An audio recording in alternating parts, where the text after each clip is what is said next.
All right, I think we might make a start. So good morning and welcome. Can everybody, yeah, you can hear me probably, to the Aboriginal Knowledge in NRM decision-making session of the conference. My name's Lachlan Sutherland. I'm the Aboriginal Partnerships Manager within Regional Coordination Branch in Doona. Firstly, before we get started, I just wanted to acknowledge that we're meeting here today on Kaurna land, and I want to acknowledge the Kaurna as the First Nations people of the land and their elders past and present. Also want to acknowledge that the presentations we're going to hear today are talking about country of other First Nations, and I want to acknowledge them and as well as their cultural authority. So Aboriginal knowledge, if you want to traditional ecological knowledge or traditional knowledge, is a system of knowledge, and it's critical that there's space made within NRM for that system of knowledge to influence the decision making. Importantly, it's also critical that there's space and partnerships developed in NRM that support that knowledge to be reproduced in a culturally appropriate way by the holders of that knowledge. Simplistically speaking, that's support for Aboriginal people to apply and pass on that knowledge. As we'll hear from our presenters, it's probably a little bit more complicated than that. So it's knowledge that's not static, it's continually being renewed and renewing itself. Doona's got a range of Aboriginal partnerships across the state, and the presentations we'll have today will provide you with a snapshot of some of those, being presented by staff within the department as well as some of our project partners. So I just wanted to let you know, on the agenda or on the program, we had 4 presentations from the Nurrinjeri Regional Authority. One of those is going to be dropped, so the 12:30 to 12:45 presentation will be dropped, and we're just going to have each of our presenters up the front here doing a panel session, so a Q&A for 15 minutes. So, Melissa White. Melissa's an ecologist in Doona's Science Monitoring and Knowledge Branch. She's extensive ecological experience in the department, and from the late 2000s has been undertaking research that seeks to integrate Western and Indigenous ecological knowledges. This has included important work on rock holes in the SA Arid Lands region. And today Mel is presenting about Keeping Culture, Community Data Storage and Access, a project within the Diamantina River Catchment in Lake Eyre Basin. Thanks, Lockie.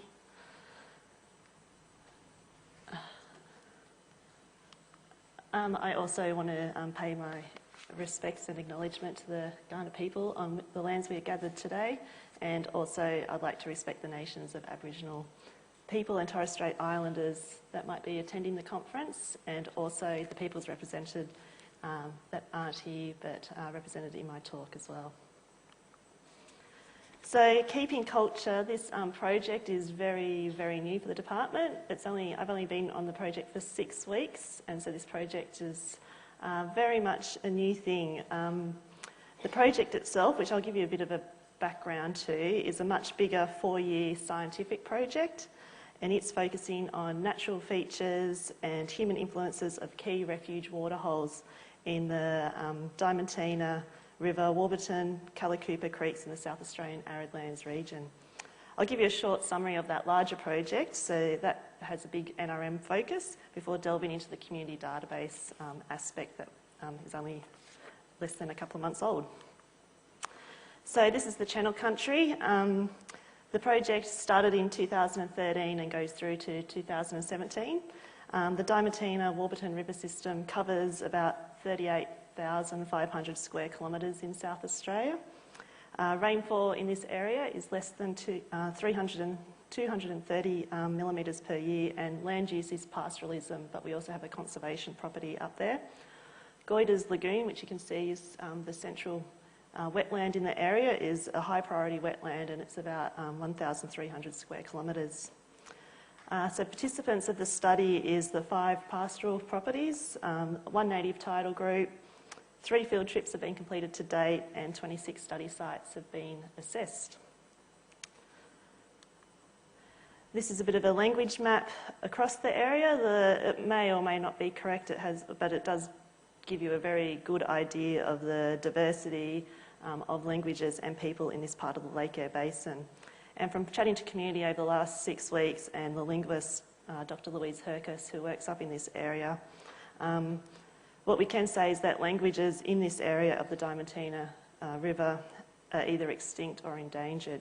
So specifically, I'm working with the Wankanuru Yalulandi people from the Birdsville area where their language is still known and some elders still speak it, but there's a great concern about losing that language in the area, which is why this database will hopefully help.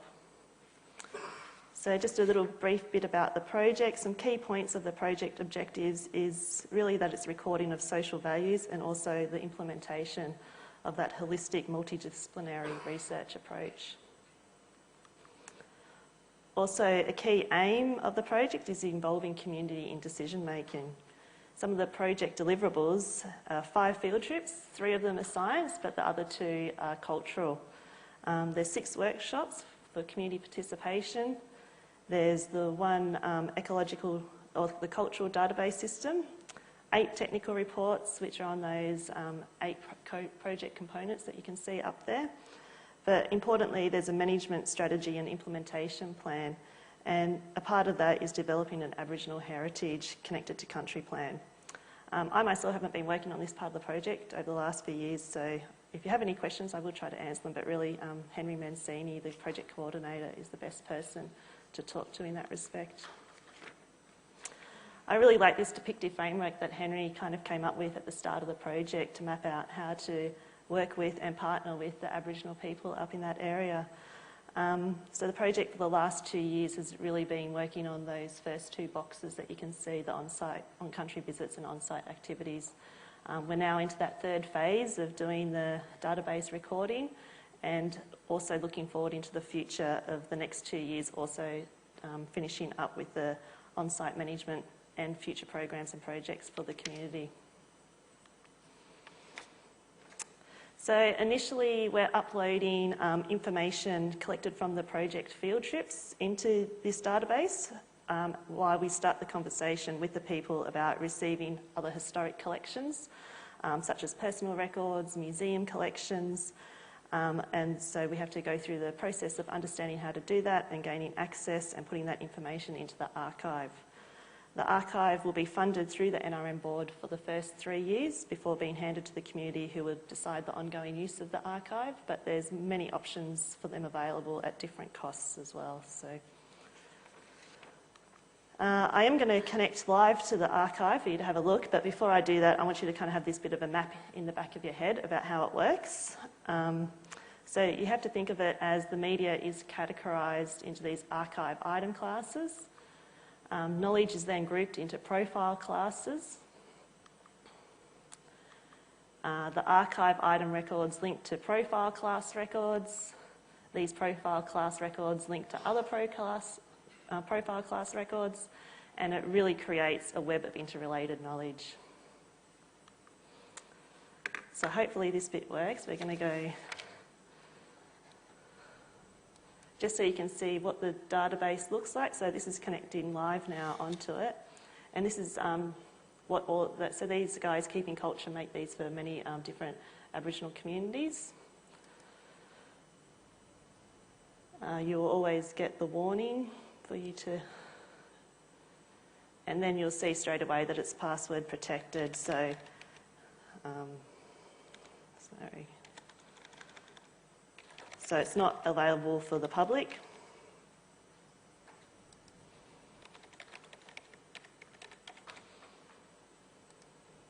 And the website's also hidden, so you don't actually see it. So I'm going to give you a bit of example of how the database works. You can see all those things that I previously mentioned in that last slide about the different media. You can see them up here. Down the left, your people, places, flora, fauna, mythology, and then down the bottom you can see your photos, your documents, your movies, your sounds, and you can do a search at any stage on any of these things because it's all interrelated. So we'll start off with one of our people. We'll go with Don, who is the park ranger up in that area, and we'll just do a search for what information exists in the database about Don. And here it comes up. You can see Don is there in a number of photos. His name's been put forward in a number of documents and also in a movie. A real neat thing is you can click on a photo and you kind of go, oh, I'm not sure which one Don actually is. There's some other people there. So what you do is go over here and you click onto Don, and it shows, yep, there he is, there hidden in the back. You can then click on Don's profile, and it will come up with a whole bunch of information that the community can start entering in about their different family. And then as you might put in Don's mother, then his mother will then have a profile. So every time you create information, it always links to that, back to that piece of information. We might go back to the results, and we might listen to Don's little movie that they recorded up on the field trip. Here this afternoon on this tree. It's a very important tree to the Wanganguru Yali people and to Aboriginal people all across the nation. Jim worked on this property way back in the mid to late 60s. On my left is Louise Urquhart, one of the most important cogs, I think, in our, our historical data and the way it's been kept over the years. And I, like the other two people here this afternoon, really want to share our stories. We need to be able to talk to our young people and pass it on, because we need to really protect this place. And I think the hard work will be trying to draw a level ground between our aspirations and what the stations believe theirs are. I thought I should start telling you. I might now just go back to an example on some of the linkages you can start having with some of the ecology and science. We'll start with some flora. This is, we're trying to work out at the moment the best way to incorporate information. So at this stage, we've got about 2,000 records for the area on plants and animals from the Atlas of Living Australia. So we're trying to work out, do we upload all of that information? At the same time, we've got a whole bunch of Indigenous biocultural knowledge from previous project work that I've been working on. Do we upload that information? So we're currently working with the database people on the best way to put the information in before we can start expanding on it. But we kind of did this as a bit of an example for the conference. So if we look up this plant here, you can then see what it's been linked to. So as an example, we might say we saw it out on the field work and here it was here. We can then, we might go back to the results so we have a bit more of an idea. What actually is the plant? Well, there it looks like it's a cypress. Actually, let's have a look a bit more at its profile of what we've recorded about it. So we can put in all the different names. You don't just have to be limited to one name. So we've got the local name, Yelka, there in Wankanuru. Plus we go down to other names from either other Indigenous groups nearby or common names. We've put it into the sedge family, the cypress family. We can then see there the Cypress bulbosus. Local classification is that it's a food plant. We can then go into some detail about the ecology. We know that it occurs on watercourse, salt lakes and others from LATS in that reference. We can look at life cycle. So this one's talking about the bush onion, looks like a grass, but it's found in different areas, and this is in relation to the Aboriginal people up in the Kimberleys that have written this. Method of collecting, so women dug up the small yams as well. Again, we've got the reference down there of where that's come from, but you can see down here that if people actually wanted to put in their own, they could. So they could either write in their own text about how they used to collect it, or if someone wanted to talk to the computer and say it, and we can record it either as an audio or a movie. You've then got all these other things that you can start putting in, some local significance, some conservation status, and we've also wanted to put in some management issues. So if there's particular management things that we can look at, we can do that as well. References, this is where you can start to plug in a whole lot of different information about that species. And then any time that you put media into the database, you then record that there it is there, and then you can always you'll always end up with a whole lot of information down the bottom here whenever you do a search. So in this particular one, you've also got a document, which is a paper from 1943, And again, you can click on it, and there it is there. It's talking about that species of plant in old material. So I think that's about it. I've only got a minute to go. So there's plenty that this database can do, and it's certainly something that we can start making our linkages between science, but also it creates a place for people to have their knowledge right at the top of the realm and a place for them to access it and say our knowledge is just as important as the knowledge that you guys are collecting and surveying as well. So thank you very much.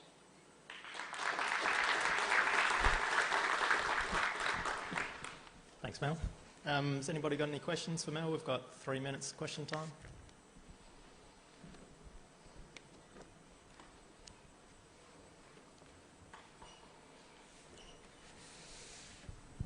I just wondered how where language was safe within that profile. Just looking up there, because you said that's one of the things is for the cultural significance, and yeah. So whether there's going to be a sound, or in the sound file of what that plant's called, or what other things are called, or so forth. Yeah, absolutely. And so we also hope to be working with the linguist who's got a lot of old recordings from the area. So where songs have been recorded, they can go into the archive with both a translation, either in English or a document type thing. So yeah, it's got capacity for people either to talk in language directly to the computer and we can record it, or we can record it a different way, and then we can start building that language profile, which is definitely something they're very keen to do. Something I didn't show you, which is quite interesting as well on language, is something that's already been done. I'm just doing a quick way that I know how to get it, is that they have published a little book as well on language. It's very much an ABC book, but that's like a start of it. So you can start, any time that word for Brolga comes up, you can just, every time, you can connect to those words. So it's a really neat way of building your knowledge about a specific language or language in general. Yeah. At what stage will it be open to a wider subscription? So the plan is that it won't be, so it's purely for the community. Some people have allowed a public access. So a public access is still, you can sign in as a guest, but you will be restricted in what you can and can't see. So some communities have chosen to go down a more public access way, but it's still pretty confined. But most of them at this stage have stayed at a very much a way for them to hold their own knowledge. Yeah. I think that someone up the front here's got a question. Anybody else got any questions? Just wondering, have you sort of thought about how this will feed into NRM planning, or do the cultural groups actually working out what their objectives are for the land? I think that's probably, we're probably starting. I'd say we haven't really worked that out at the moment. It would be really good to build this into NRM planning for sure. I think we're just kind of using this as a bit of a trial in this project to get the thought process, see how the uptake is by the community, what they can see as their vision with it. It's highly used, so the APY Lands has one of these and it's got like 20,000 records in it. It's a highly utilised database for them, which they do use for their planning. So yes, I think it certainly has application, but I think us as boards and the department are probably yet to recognise how to do that. Cool. Thanks, Mel. No worries. All right, so if you've got any other questions for Mel, you can keep them till the panel session right at the end. We've got Lauren Hoothausen now. Lauren's a hydrogeologist within the Science Monitoring and Knowledge